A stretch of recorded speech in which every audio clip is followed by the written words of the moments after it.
Stephanie, just 4 days ago, the Windsor-Detroit Bridge Authority put out a news release saying the Gordie Howe International Bridge is complete and now in full testing and commissioning phases.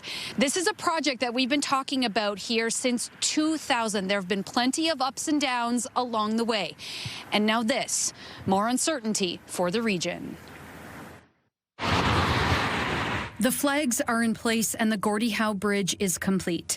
In a now infamous social media post, U.S. President Donald Trump says he won't let it open unless America is, quote, fully compensated. We've been hearing some concerns, and again, we have the existing Ambassador Bridge where the U.S. has more of a say. We just want to make sure, again, that our economic and national security is preserved. This is insanity.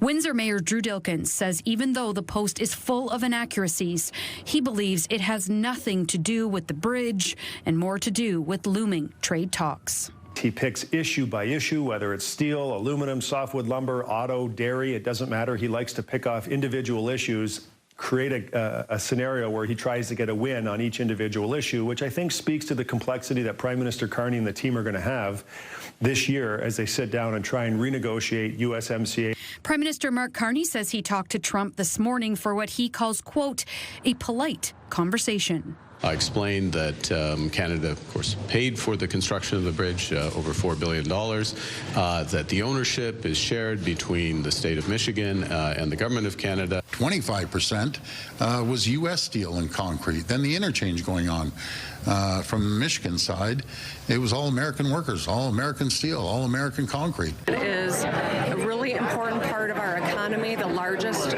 crossing in North America, and so it is important that it continues to move forward and open up on time. The question remains, can the president prevent this bridge from opening? No, there's not much he could do on a sort of direct level, but that emergency authority that he can pull out of his pocket really gives him the ability to do quite extraordinary things sometimes. Political science professor Jamie Essex agrees the post has more to do with future trade talks, fueled by hurt feelings from the past. It's also, I think, a bit of an emotional reaction on the part of the president because he's still clearly upset about things that were said at the Davos meetings. Now, the irony here is the Trump administration has been involved in this project. Back in 2017, they put this as a priority list infrastructure project for the Americans. And the Trump administration then in 2019 spent $15 million on this bridge for inspection and vehicle screening. So they're certainly familiar with the project. Stephanie. Okay, and Michelle, what is the Windsor-Detroit Bridge Authority saying tonight?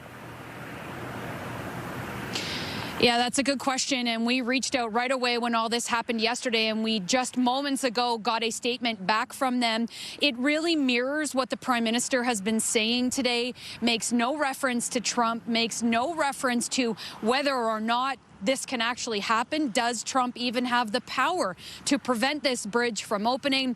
It also highlights the fact that we've been talking about this since 2000, and it was really the Canadian officials, Windsor, Ontario, and Canada really getting along and making this thing happen with coordination from our American counterparts.